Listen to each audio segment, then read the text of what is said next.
검찰이 끝내 윤석열을 풀어줬습니다. 검찰이 형사소송법상 즉시 항고를 포기하고 윤석열을 풀어준 사실은 매우 충격적이고 용납할 수 없는 일입니다. 강력하게 규탄합니다.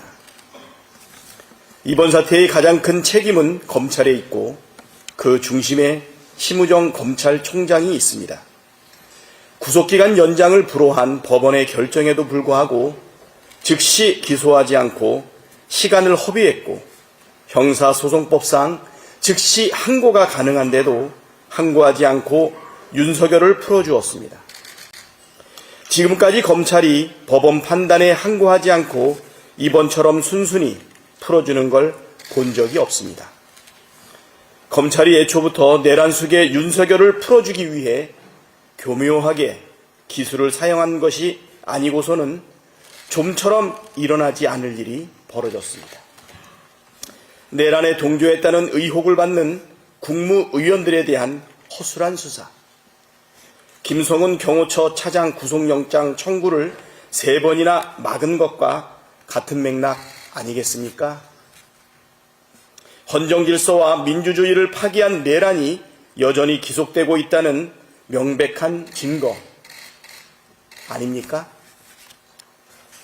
검찰이 스스로 자기 역할과 존재 가치를 부정한 것을 넘어 국민과 역사 앞에 씻을 수 없는 큰 죄를 지었습니다.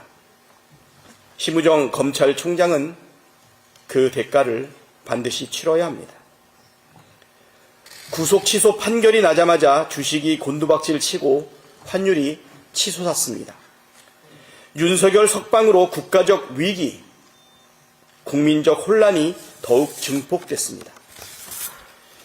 이 혼란을 방치하는 것은 망국의 지름길입니다. 윤석열의 조속한 파면이 위기와 혼란을 끝낼 가장 확실한 방법입니다. 헌법재판소가 빠른 시일 안에 탄핵 심판 선고를 해 주시길 요청드립니다.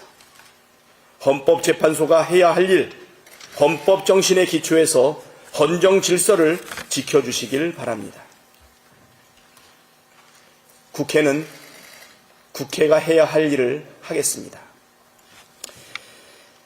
12월 3일 국회 담장을 넘어 본청에 모이던 그때 그 마음으로 내란 속의 윤석열 파면과 내란의 완전한 종식을 위해 국민과 함께 싸워나가겠습니다.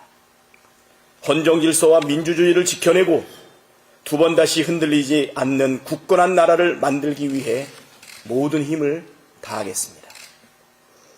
윤석열의 태도에 대해서도 한마디 안 할 수 없습니다. 오늘 구치소에서 나오면서 윤석열은 무장한 경호원들을 노출시키면서까지 계엄에 성공한 듯한 장면을 연출했습니다. 황당 무계함과 참담함과 분노가 교차했습니다. 여전히 계엄에 대한 미련을 버리지 못하고 있구나 하는 생각도 들었습니다. 나라를 위해, 국민을 위해, 역사를 위해서라도 반드시 단죄해야 합니다. 구치소에서 풀려났어도 여전히 윤석열은 직무가 정지된 내란 수괴입니다. 윤석열이 저지른 만행을 온 국민이 생중계로 지켜봤습니다.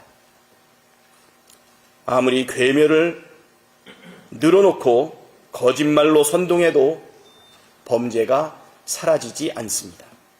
자신이 저지른 죄값을 반드시 혹독하게 치르게 될 것입니다. 이상입니다.